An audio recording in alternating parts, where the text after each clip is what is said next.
Hark thee and welcome to the monthly oration of Lampland. I am orator Xenogoras. And I'm co-orator Calamity, bringing you the recent missives that have reached our great eyes. The Keepers wish to remind everyone that our tablet records were recently found to have been altered. As a result, we had to retrieve updates from everyone, and we appreciate them. That's right, and today we will confirm the updates for these introductions and share them with you. In other news from across the abyss, Calamity brings you an update on this new spherical invention. Do spheres have personalities? Tech diver Pariah believes so, and maybe so will you.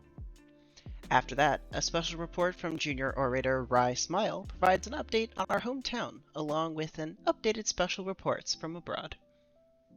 Smile may have the hottest news, but I've still got the best leaks. Another missive from El Gato has been recovered. We'll share the details today. El Gato may not yet have quite found their great red dot, but other transmissions indicate increased nightly activity after the, quote, greatest discovery of our time, end quote. It's a chalice. To cut through it all, they found a chalice. And there goes all interest in that story. Anyway, we'll conclude the show with an interview from Bioshell Fighter. Stay tuned from a short break from our sponsor. Silent Night Cargo Concerns. We invite travelers to the sector of the brilliant world of Telos. Be it for business or pleasure, Silent Night provides swift and secure transit for visitors of the center system.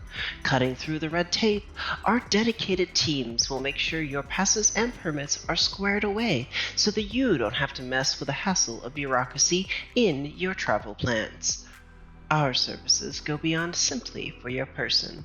As our name implies, we handle a wide range of cargo concerns, be it a porter service that can get your holiday bags straight to your hotel room, to providing storage facilities, or even negotiating bulk goods through local customs.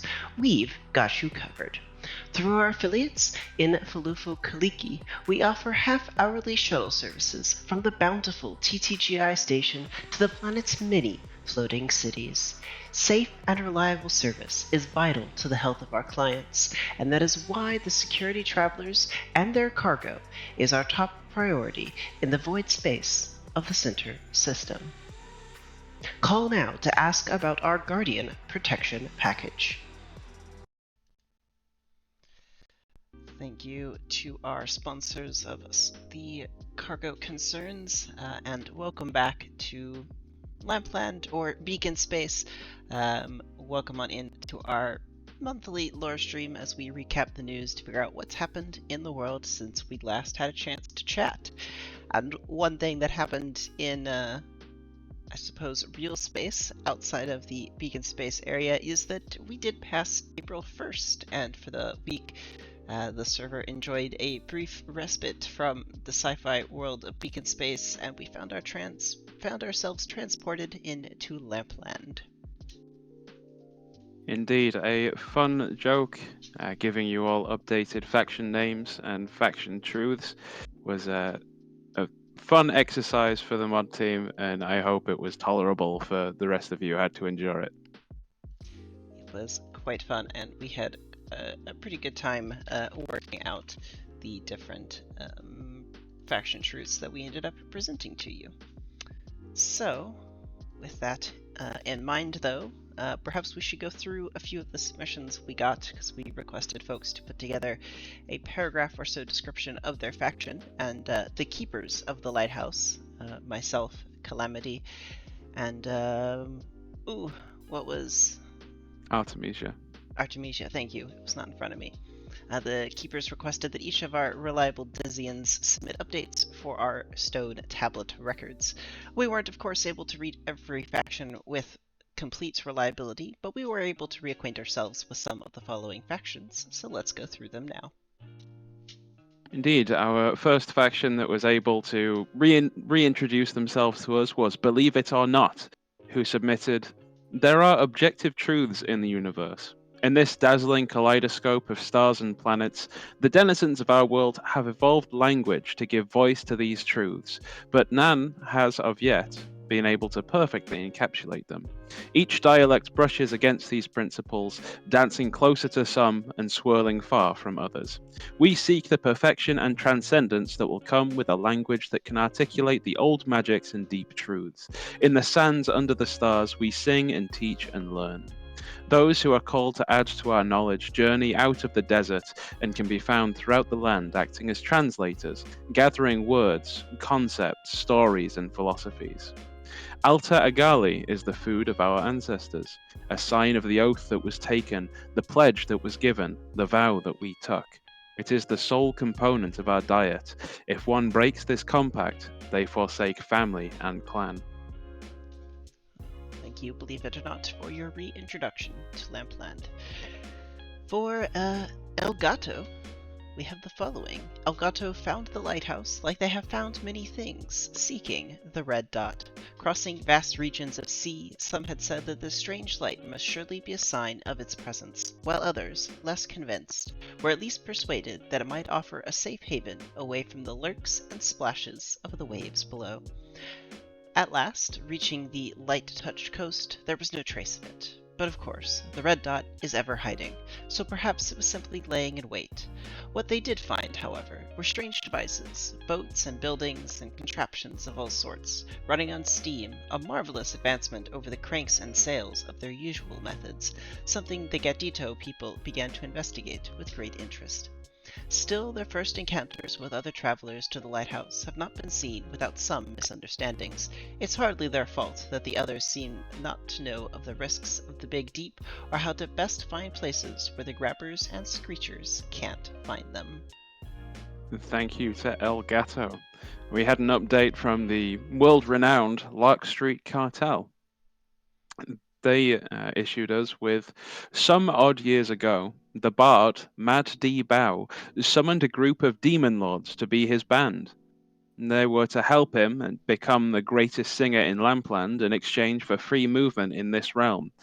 Intrigued, the demons accepted, but they were unfortunately unable to help D. Bao buff his bardic skills anymore. Bewildered and befuddled, they hit their heads together and after a week of planning, found a solution. They just had to remove the competition. But unfortunately for them, sending hit squads after popular bards is messy business. And after the disintegration of Cousin Uxebla to Spakeshire, Cousin Rupskral decided to summon in their countless cambions, succubi and incubi and imps to help take control of the music genre. Armed with new troops, the newly formed cartel started systematically controlling the music business, with means both ethical and not. While these demons don't often share bloodlines, they are known to refer to each other as cousins, as they are all descendant of the Great Mother, Hitil. Thank you to the Lark Street Cartel for your contributions. We follow that up with the Twilight Basketball, a group of mostly secretive group primarily composed of vampires who subsist through the use of night farmers, a highly exclusive mercenary group that engages in dishonest and risky work. The night farmers hold significant power within society as they are venerated as the most important group for maintaining the limited natural resources. The vampires of Twilight Basketball have unique physical abilities and use basketball both as a means of honing their skills and as cover for their true activities. They hold games and tournaments as a front for their more secretive and nefarious operations, using their abilities and resources to maintain their power and influence within society. Twilight Basketball operates from a stronghold known as the Shadow Court, secured by the Twilight Tides, a grand work of irrigation, and their true motives and goals remain shrouded in mystery. Thank you to Twilight Basketball and their Night Farmers. And last but not least, we have a submission from whatever, you wouldn't say it right. No, the denizens of the Sector West are an enigmatic lot. They're simply referred to as the West, the Western Collective, or the Westerners, as all attempts to pronounce their demonym are considered either laughably or wildly offensive. My apologies. The collective is united by a shared mind, many believe, although all attempts to study these folk is met with indiscriminate aggression. However, what little has been observed of these people is fascinating. It appears that some facet of their shared mind or some psionic force that they're capable of telepathy and perhaps even time modulation. Some posit that the thick smoke that billows around the Westerners, which is either from a local narcotic or a nanite cloud, aids the collective connections that might be tied to their ability to distort time. As well, the Western Collective are notable beastmasters. They're capable of bringing wild creatures from the great rock bears of the mountains, demon sharks from the depths, and the void-born starwalkers under their command. The Westerners are universally a dangerous folk and are best avoided at all costs. Thank you to... Well, I wouldn't say it right, so No, you we'll wouldn't. just leave it at that. I hope everyone did enjoy their chance to re-explore some new truths and have a bit of fun at the April Fool's joke. Thank you, everybody who submitted for that. But on to our more regularly scheduled broadcasting. I am L. Calbrecht, BBTV anchor, as we broadcast across Beacon Space. Our first story tonight comes from the Icaros Grand University. Archaeotech professor and former tech diver initiate Actos Pariah has released a report around an object known only as Sphere 4. Professor Pariah has been working extensively with Messenger Guild students in deciphering the nature of the sphere and its interactions with the engines of the training ships. Seeming to have a life of its own, they finally cracked one of the mechanisms by which it operates, and a clue to its origins. In the 464-page report, for which some students is acting as 40% of their degree, the professor outlines that Sphere 4 could be more accurately called a number of different Hey, Beacon nomenclatures. Space. We are the Penumbra, and we've taken over the BBTV network for an important announcement. You can try and change the channel, but that would make you a crater worm, and honestly, have packed all the other ones, so, don't. Now, there's a planet out there in Hex 1304, and millions of people are gonna die on that poison rock, unless you get your frackin' act together and help. Such language on live TV? So take all those big warships and put them to decent use for a change. To explain the current state of Valkai, previously known as Planet Z, we need to look at the role of religious nationalism and extremism within Valkaian society. The religion of Valkai holds the belief that the planet itself is their deity. For most, this manifests as a desire to protect and maintain their environment. However, using a war that causes loss to time, extremists were able to push their fanaticism to the point where defeating the enemy became more important than preserving the planet they claimed to worship. Due to the Valkaians' extreme proficiency with biological sciences, they developed highly advanced acid-producing virus bombs. While these bombs proved to be incredibly powerful weapons of war, their long-term consequences were not fully understood. The acid produced as a byproduct of these weapons has begun to dissolve the very fabric of Valkai, eroding the land and poisoning the water that sustains life. The planet's ecosystems were completely destroyed, and the population reduced to living in bunkerized homes and envirosuits. The nations of Valkai eventually realized that they had doomed their planet to dissolution and attempted to build a rocket to escape their dying world. However, tragedy struck when the spacecraft was destroyed in an explosive accident, breaking the fragile peace that had been reached. The people of Valkai began blaming each other for the failure, some condemning the attempt to leave their deity's embrace, calling it a sin. The resulting conflict has further devastated the already doomed planet. Now the Valkaian governments are once again at odds with each other as the planet dissolves around them, leaving their citizens struggling to survive on a dying world. The people of Valkai have fought with their planet for years. They've survived on a planet that wants to turn them into depressurized people soup. They're innovators, fighters, scrappy bastards that would repay a good turn with gratitude. They're men, women, and children, families like your own. It is not only a moral imperative to assist, but an opportunity. They are ideal citizens to support any society. Getting to Valkai is pretty trivial. It's just north of Hunter's Vale next to Varos, and there are plenty of refueling stops to support the logistics of evacuation fleets. And this world is militarized, but planetary defenses are minimal. Their guns aren't turned to the skies, and Valkaians have no eyes above the clouds to warn of our arrival. I haven't had too much trouble flying folks to its surface, and so long as we can coordinate, we'll have no problem. Rather than a single acid being the basis of the fundamental makeup of the corrosive atmosphere, it is actually a combination of them. Fluoroantimonic, hydrofluoric and sulfuric acids are among the various components present, and whilst you might expect them to interact strangely with each other, in actuality, by working in tandem, the effects are amplified to a degree which can cause a spectacular array of damage to a wide variety of materials, especially biological components, which really makes up the majority of the issue with the atmosphere, its incredible danger to life as we know it. While I suppose the corrosion is partly the issue, it's on a technical level that's not necessarily the actual main issue. It depends on if the priority of the issue is the corrosive atmosphere or the speed at which it takes effect, which is due to a particular interaction of the acids on a molecular level. Tetrafluoroethylene is required to contain the acidic atmosphere at all, and the presence of that compound as well is what leads to the invasive aspect of the environment, allowing penetration of typically resistant materials. It's also interesting, you see, when... Basically, the atmosphere is ruined. It's a corrosive nightmare. Reinforced envirosuits are a necessity on the planet's surface. Based on the data, we have until the end of the year before Valkai is destroyed. Guys, don't worry, I got this. There are 50 million lives at stake. We hope to see the governments and organizations of Beacon Space rise to the occasion. The sector is watching. Fly safe. Make sure to watch your feet. And we are very excited to give you more updates as the professor continues this work, with all cards on the table. Thanks for letting me up off the floor, Theodric. I'm sorry, did something happen? I wouldn't worry about it. Didn't sound important. Okay, we'll just, we'll assume everything is fine and continue on with the show.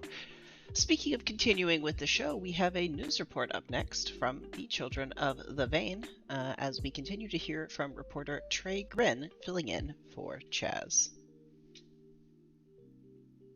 This report has been made possible by the New Eden Gene Bank. Be a better you. Visit your local branch for a consultation.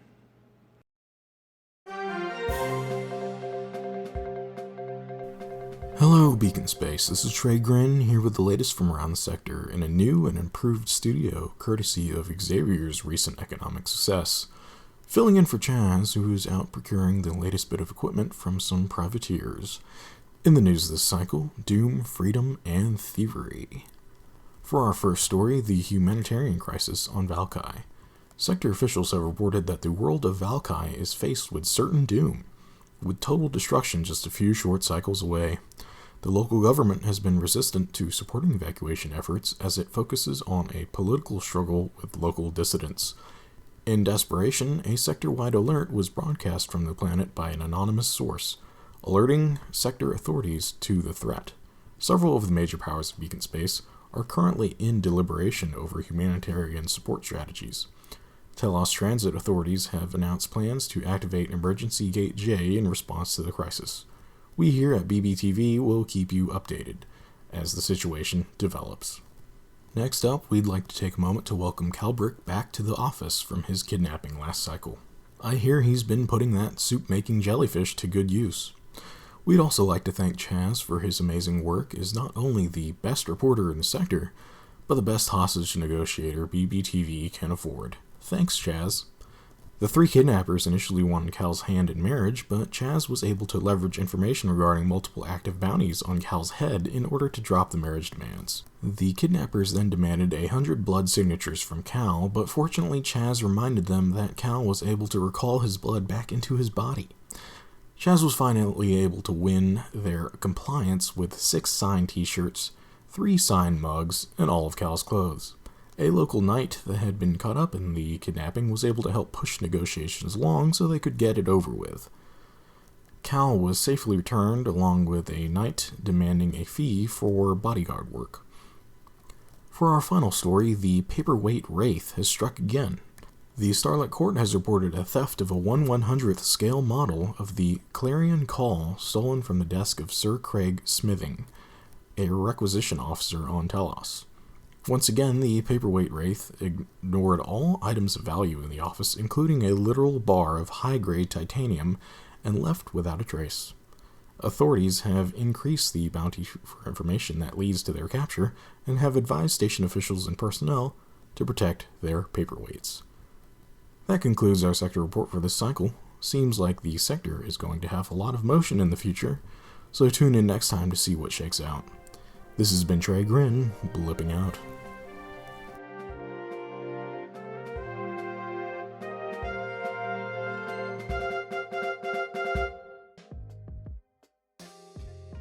Thank you, Trey, for that report.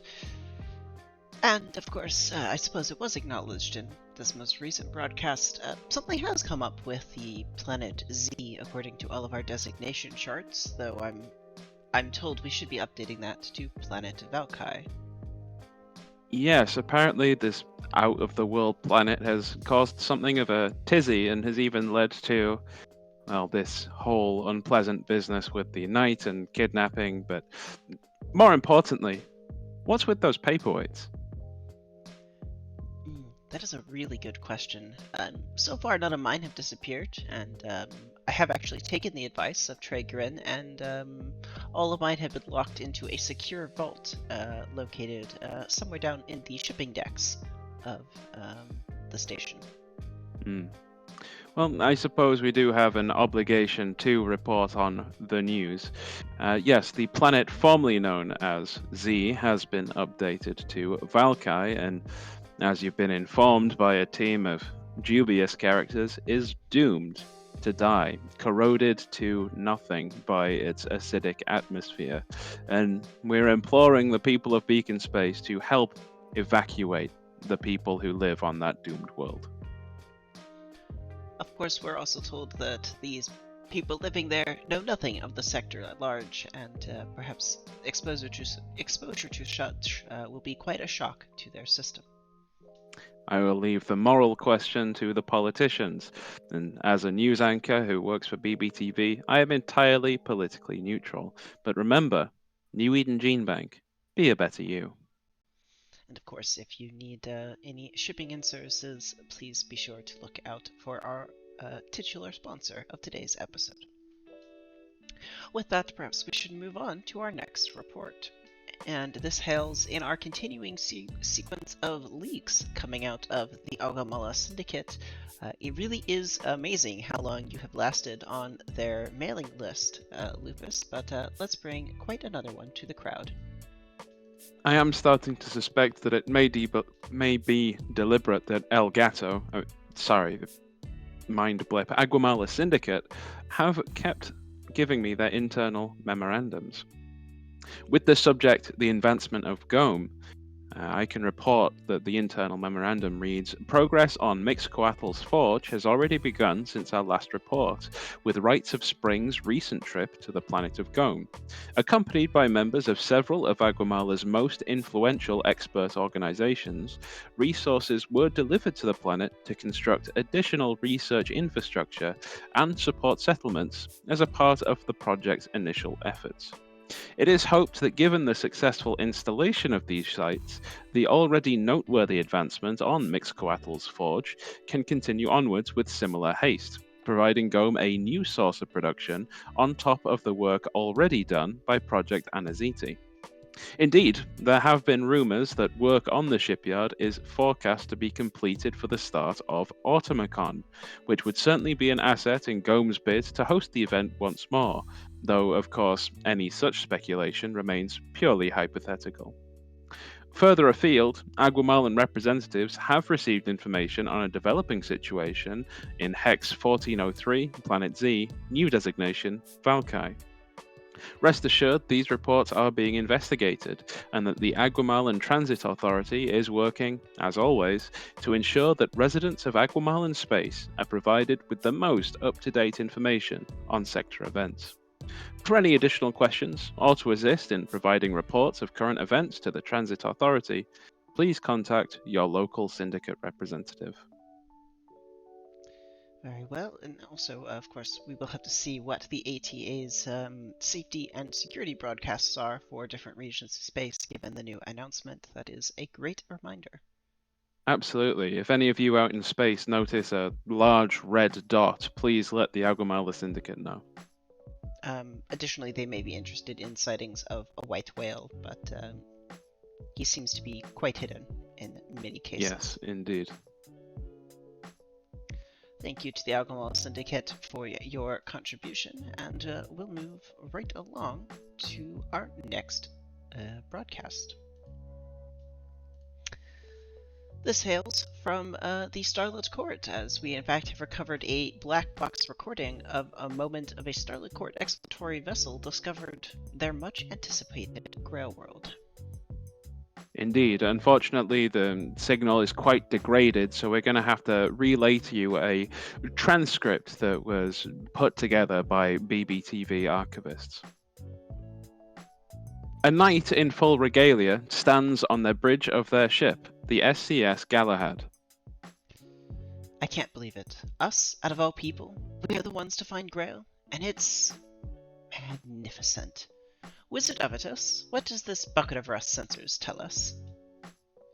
Frody Avitus looks down at their console, parsing all of the information available as the onboard systems struggle to record everything. It's hot? Avitus asks uncertainly, though it's probably more of a statement. I'll need to tune our thermal sensors to get a better look. The heat is overwhelming them, and the computer. They begin to fine-tune the control sensors, only to be interrupted by a younger man running onto the bridge. He's wearing a standard cargo worker's outfit, but it's evident in presentation that he's commanding some authority. Why do we have to be the ones to discover this? Imagine the complications in the cargo I'll have to relocate now. The young man levels the bridge officers with a disgruntled stare and his hands on his hips. Helm, tell me, why are we the ones to discover this now? You promised that this was a shortcut. The helm officer, Sinosage Vidar, looks down at their chart, collects themselves and looks up. Hail, Dockmaster Germany. It does seem to be a shortcut. Unfortunately, it also goes right by where Grail seems to now be located. How it's been missed all the times the shortcut has previously been taken is unknown to me. Wizard Avitus interrupts, speaking up from their workstation. I may have an answer for that. This sensor signature only appeared recently. There's no gravimetric or electromagnetic signals as we'd expect for it being as historical as this planet should be, and I think I've discovered the source of the heat. The primary screen on deck changes from its standard display to a mirror of the wizard's workstation. A grid of 4 camera views appear. The top left is infrared, the bottom left a normal camera, and top right is a full spectrum analysis, and the bottom right is a scroll of techno-science that only the wizard Avitus seems to understand. Something, I'm not quite sure what, but something was hiding this energy signature from the wider sector. I can't get definite scans, but it's some sort of malfunctioning mechanism. The energy spikes are all over the charts. We'll need more folks to help identify the source of it, but oh my, we discovered Grail World. If only it wasn't so hot. That's an unpleasant surprise. A woman in the corner of the room rises. The Danir Maya, she's all creases and greys. Her wizened eyes widen with awe at the images on display. Did you expect an Eden, Wizard Avitus? A veritable paradise? Listen, all of you. We passed by many such worlds on this journey. The planet below is bathed in purifying flame, a purifying flame that ensures that only the righteous and worthy may set foot on its surface, and I'd know no greater honor than to call it my home. She falls to her knees in a gesture of reverence to the planet. The bridge is struck silent for several moments, the mix of shocked and respect giving way only to the steady background thrum of the engines. Eventually, Sir Thorth collects himself and issues his command. Our world has changed this day. Full planet status report, please, Wizard Avitus. We have to send a report to Sihi with a priority message. Wizard Avitus has been silently working at their station and provides an update for the message. The planet is hot. Like, really hot. but I've clearly isolated sections of more temperate warm regions. It's a little hard to make out, but I'm 75%, 3/4, 4/5, 3/4% confident that there's life down there somewhere. I'm unsure what survives at this temperature, but something definitely sure can. Aside from the heat, the atmosphere is breathable. We just need heat protection and visit. An enviro-breather fitted with a reharmonizer could do just the thing. Helm Officer Vidar interrupts, swiftly inputting a series of commands to their console. I've found something. What's that? He swings the camera around to a large orbital station, which appears to be cooling. A tail like that of a comet spirals away into deep space, away from the station. Materials catching the sunlight just enough to glint back and register on the camera feed. Did we just find the source of the cloaking? Avitus responds, leaning forward in their chair to read the data feeds until their nose is almost touching the screen. Unsure. More research required. The Danae Maya chimes in as she settles back down into her chair. Observe respectfully, my friend. This planet's presence fills my heart. Sir Thorth drafts a relay to Sihi, reaching up and pulling down the ship's horn, speaking into it. Rare world located. Burning hot. Breathable atmosphere with something living in the world. Identifiable to warm temperate zones. Designated as potential landing sites for further research. Daniel Maya reminds us all to be respectful of such a discovery in our lifetime. Requesting immediate assistance. And that concludes the available information from the black box that was recovered. Quite an interesting story, and hopefully we'll be hearing more out of the court in months to come about such a remarkable discovery. We here at BBTV have been following the pursuit of the Grail world for many, many years now, and it is truly an outstanding moment to bear witness to it in my lifetime. Something they always said was going to happen, but we weren't quite sure when. Indeed. And following on from the previous report given by Ascent on the report regarding Sphere 4, which had such revelations, I am so glad we were able to transmit them to you.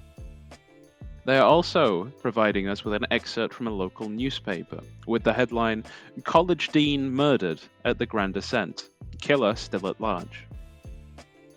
The Icaros Grand Ascent University was shaken to its core yesterday as news spread of the brutal murder of Jacques von Agely, the beloved dean of the prestigious university. According to reports, the dean was found dead in his office, the body disfigured. Authorities are investigating the incident as a homicide and have not ruled out foul play.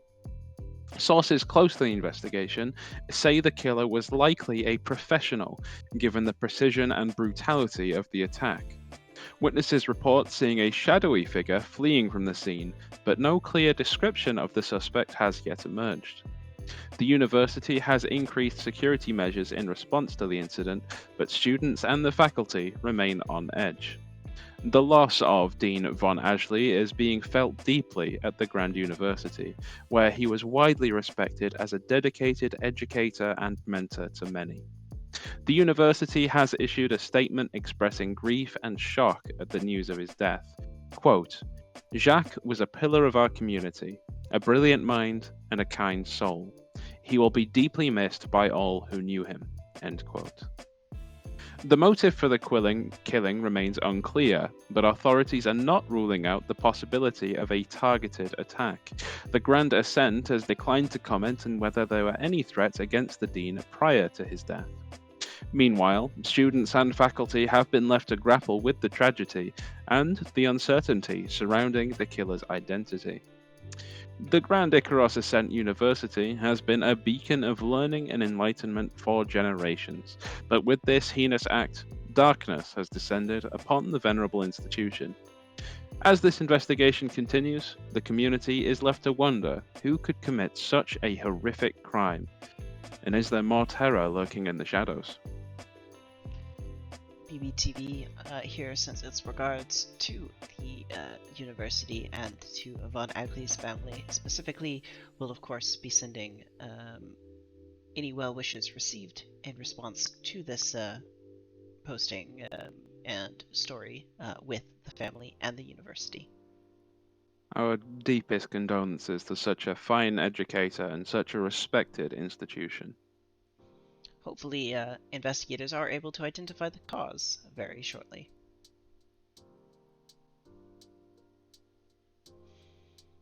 I do believe that wraps up all of our faction-related reports for this show.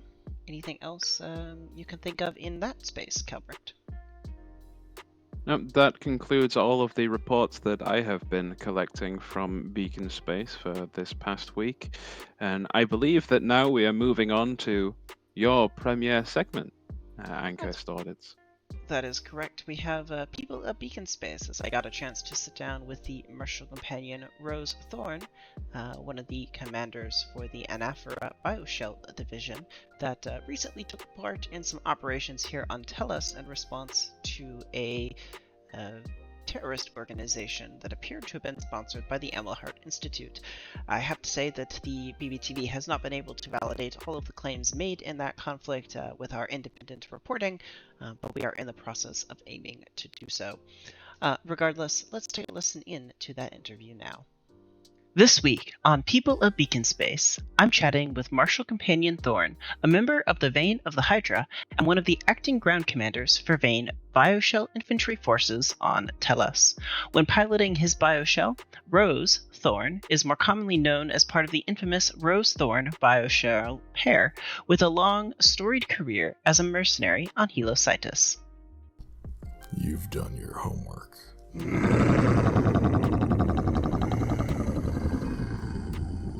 My apologies, I'm not much of a public speaker. The missionary work wasn't part of my design.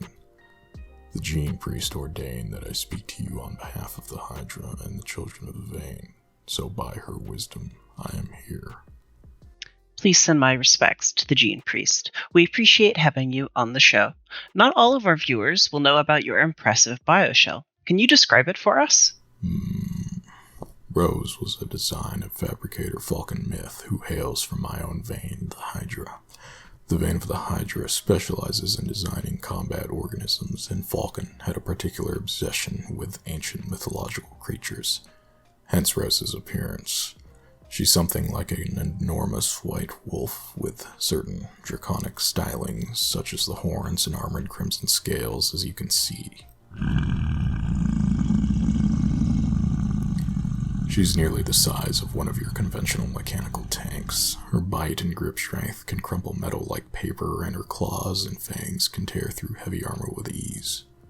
She can also generate and emit a short-range plasma beam that shines with piercing blue light through a specialized energy gland in her throat. If I recall, the fabricator had called it atomic breath, inspired by some records of an ancient dragon god, but it's something of a misnomer. Physical abilities aside, Rose herself is incredibly sharp and restrained for a bioshell, something rarely seen among the combat forms, and we have a very close bond as companion and shell, going on something like 45 of your Telos years. Rose's instincts are synchronized with mine to such a degree that we react faster than most other shells, and we know how to amplify each other's skills. That's fascinating. I didn't know how close a connection you shared with your bioshell. What's your reaction time been measured to? I'm a clone. My gene father was engineered with enhanced reflexes and reaction times, and had an unusually high natural affinity for bioshell melding, all of which I inherited. Between that and Rose's unique design, we average somewhere in the range of 35 milliseconds of reaction time in live combat. Wow, remarkably fast. Remind me not to make a feint towards you. You recently participated in an active operation on Tellus. Can you tell us any more about that? A terror organization known as the Secularists have been fomenting radical anti-religious rhetoric and violence on Telos and around the sector for some time now. but only recently have they become so brazen in their attacks against us due to a sudden influx of weapons and resources. A few cycles ago, our security forces caught wind of a terror plot being orchestrated at New Star City on Telos. Certain details of that operation are classified, but as for my involvement, I personally led Bioshell Infantry Division Anaphora into the city to deal with the threat. We weren't prepared for the level of organization and arms we ended up facing that day, but where our other security elements failed against the secularist ambushes, our Bioshell units found themselves perfectly in their element and eager to bloody our foes. We turned the ambush around and hunted the dissidents down in a rapid series of close-quarters urban assaults throughout the city that had us fighting through the streets, the buildings, and eventually running the pests down in the sewers and service tunnels. It was a mistake on their part to be so bold.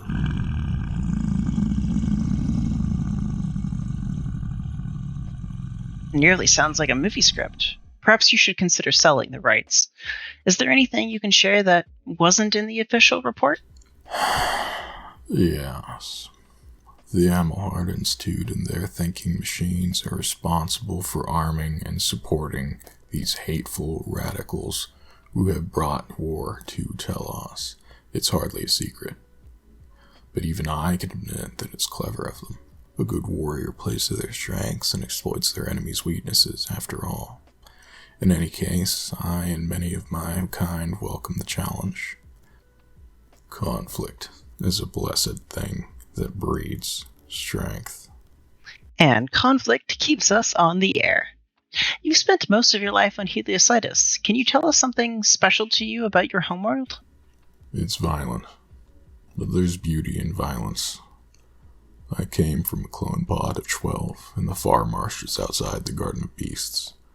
It was a rare and brutal tradition, even for my kind among the vein of the Hydra, who were known for being particularly militant.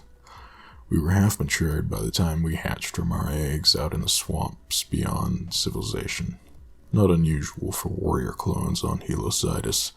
Our aging physical development is often rapidly accelerated before reaching maturity, and we typically have a wealth of basic information imprinted into our minds, like speech and survival. With our imprint, we knew that it was our mission to survive the wilderness and make our way to the Garden of Beasts. Heliositis is crawling with monstrous predatory beasts. Only 5 of us made it to the city alive, and more of us died during the subsequent training and trials awaiting us at home. By the time I reached maturity and took my name, Thorn, I was the last survivor of my pod, with the infant Rose at my side as my only friend.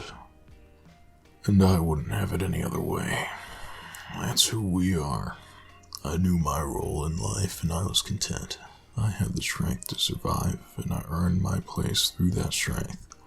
In the lifetime that followed, we made quite the name and reputation for ourselves as Rosethorn, acting as a mercenary on Heliositis, walking the violent path that the god below calls us to walk to ensure that we continued to evolve and nurture strength as a society.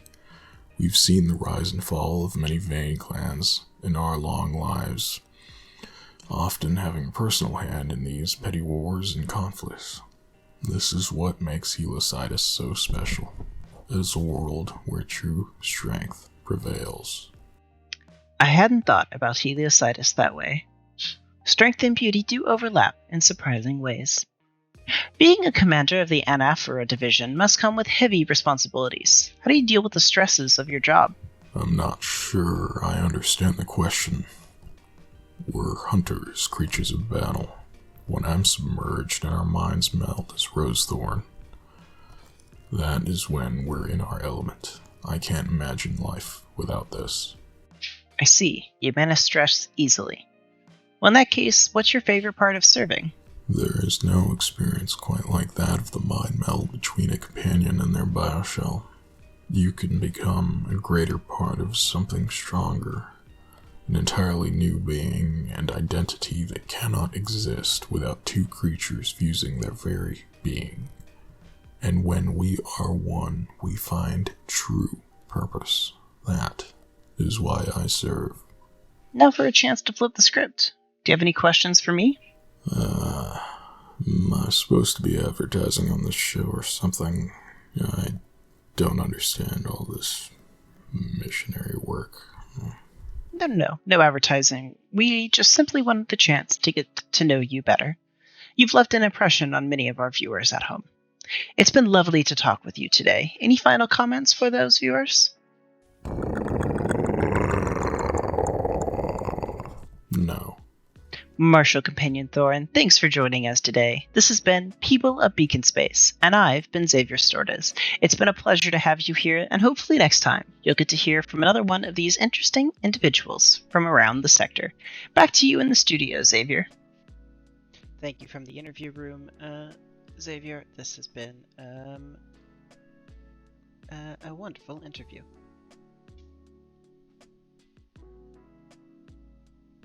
Did I just compliment myself? In fact, yes, I did.